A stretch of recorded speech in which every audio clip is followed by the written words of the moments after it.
where most technology advances, for example, Roku, for example, they have gone to this length that they only use the carrier service so they can watch TV. And I do that living in Puerto Rico, so that's a good example of that. And the thing is that when you add all the bills up and the times that you go outside, the times that you need that day off in which you have to go out with your family. And the thing is that day off, you could be spending around $100 to $200. When you're seeing how much you are spending, let's say, for example, you have a family of 4.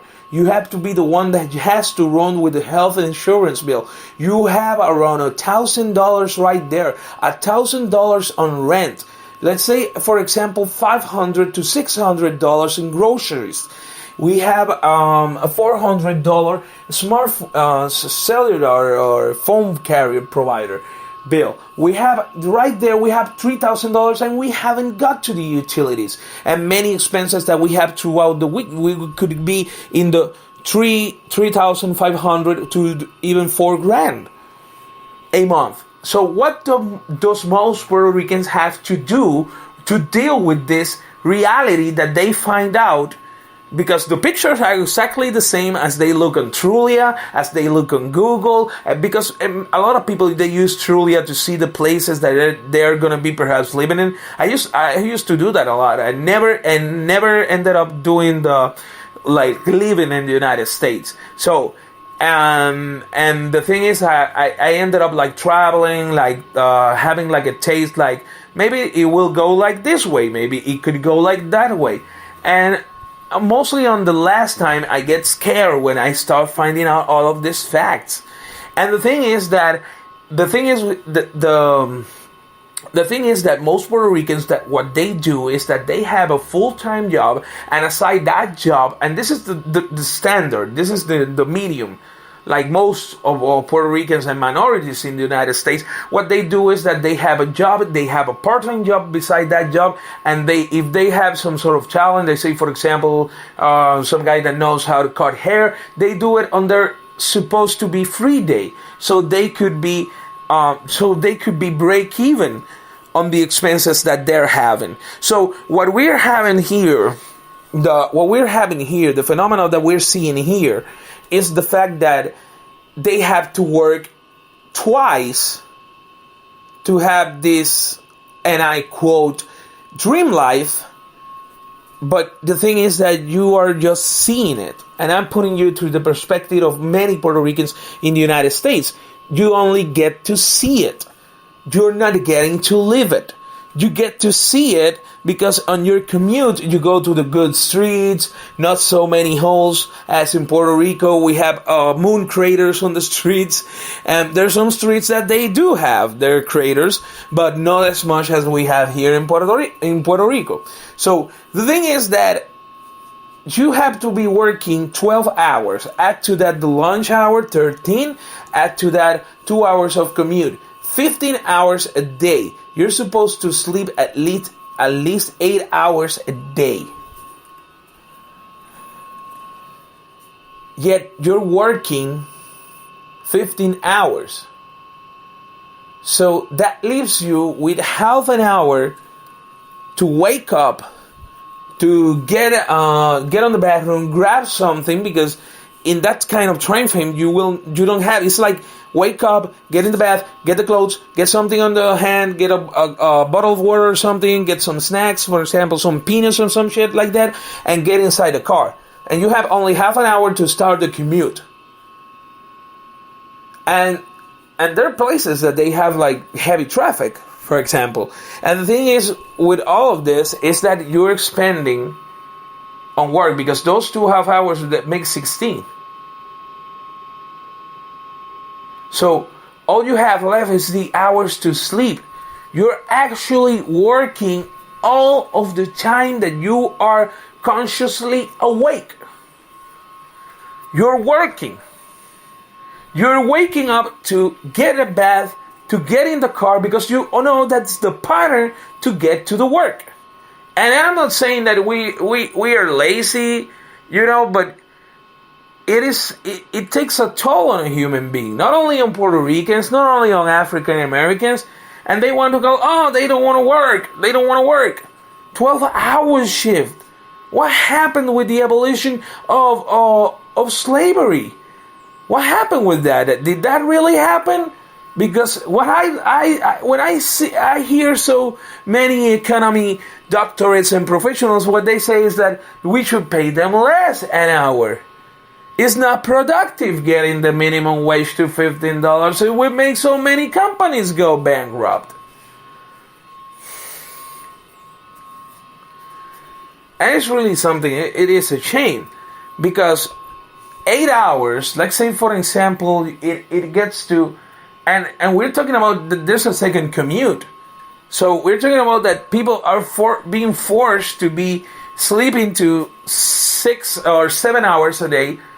The thing is that with the bills piling up, when you get to your house, and that I give that as an example of mine. What you do is like you stay like an hour, like sometimes like moving in circles around the house, and I have to pay this, I have to pay that, a check is coming with this amount, and I have to pay something else.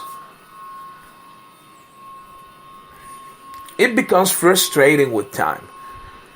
It does, and it comes to a point that if I'm gonna be here living like that, but if I go with a little less salary wage and I lose some, maybe I cannot go out as much as I used to, let me get a plane ticket and go back to the island. And that's what many Puerto Ricans are doing right now. It's not that they're lazy. But if you're looking to move up, to do an upgrade on your life, this is not an issue of working less hours. We're talking about that we're doubling and we're giving all of our consciously awake time devoted to work. And if some are lucky, you will get a day off. Maybe 2. But mostly a day. In which you have that day to get up to date on all the things that are going on in the house, what's going on with the kids, what's going on here, what's going on. We need to fix this, we need to fix that, we need to get this groceries because we ran out of that. And it's really hard.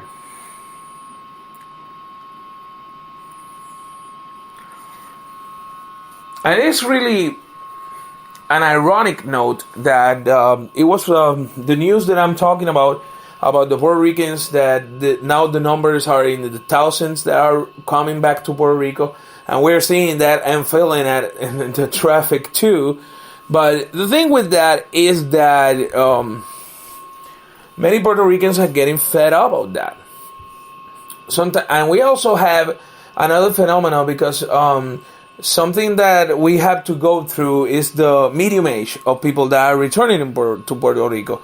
Because there's also people that they went to the United States and they went, and we have to say this because they went with this mentality that they are fully American. They get ashamed on all the Puerto Ricans that are living in the area. They don't want to hear reggaeton. And sometimes, and that's a welcome scenario, some of those people return to Puerto Rico. But the thing is that most of them is this slave chain like schedule, and the fact that in one day you're gonna get a couple of racist rants, somebody screaming some shit, hoping that it doesn't get into violent territory. But the thing is that it's really hard, the living conditions for Puerto Ricans and any minority in the United States right now. And things in Puerto Rico, it's not that they are like way hell better, but the thing is that when they come back, they can crash at some family member's house for a while. And it's not, unlike the United States, since the bills are so high, the thing is that the pacing that they have to move on getting better jobs so they can move out of the welcoming shelter or the people that lended their houses for the beginning of their journey moving into the United States. And there have been people that are doing pretty well.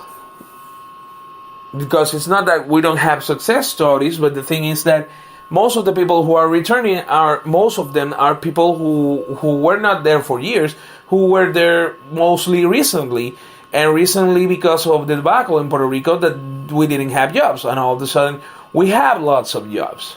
But it's not like we have like thousands of jobs or really good, because we have to analyze. Right now, there have been a lot of incentives in the urban and building development sector, and there have been laws to enhance money to that industrial sector so it can develop itself. But the thing with that sector is that it is limited. It is people who have a certain amount of skills, and it's not like everyone. It's not like the governor of Puerto Rico, Ricardo Rosselló, told people that it was Sam's in Los Colobos that it was closing, and he told them they could go to work in construction. And how about people? There's people there that are 60. And that is something that is has become a reality, and it's not only in Puerto Rico and in the United States. It's something of a reality mostly in the whole American continent. And Latin America has that, for example. That is a whole living day. Because in Puerto Rico, the thing is that it's not much of an upgrade. It's just a relief of the things are a little bit cheaper in some areas. Sometimes, not always, but things could be a little bit cheaper than the United States. The thing is that in Puerto Rico, what comes back and destroys the Puerto Rican that comes back is the fact of all the taxes that the person in Puerto Rico has to pay due to income taxes, and the formulas that they have for income taxes. How much you pay in your house, you get an income tax for that. You get an income tax for all of the overall income. You get the IBU, which is the state tax that you get on many of the stores, and perhaps 95 to 99% of the purchases that you make. So you're getting taxed for actually almost breathing. You get taxed to the toll and normal ways of taxing people around the world. This is not like in Puerto Rico we have a tyrant and nobody wants to know. No, it is just how it operates around the world. But you're getting taxed by the second. And when you're attached to the world's biggest capitalist system, the thing is that in Puerto Rico, due to the lack of cash flow, the thing is that it becomes a more hurtful effect. Right now, after Maria, we have a lot of jobs due to the fact that the construction sector, it is a sector that has a lot of chances of developing. And the thing is that not everybody can work in construction. So what they tell you is that you have to go to work to perhaps maybe a call center, because we don't have the industries, the old factories like we had around mostly the 70s and the 80s. So since we don't have those factories around, what we're actually doing is that we're giving the works on retail and mostly call centers. And I wouldn't even cast detail, because now this is what I'm forecasting right now is the situation in Puerto Rico. In retail in Puerto Rico, mostly it goes to young people below 28 or maybe even below 26, because they're hungry, they have energy, they want to sell, they want to give service, they want to feel a better human by ripping another human off. And it's not like this bad, I'm just joking with that.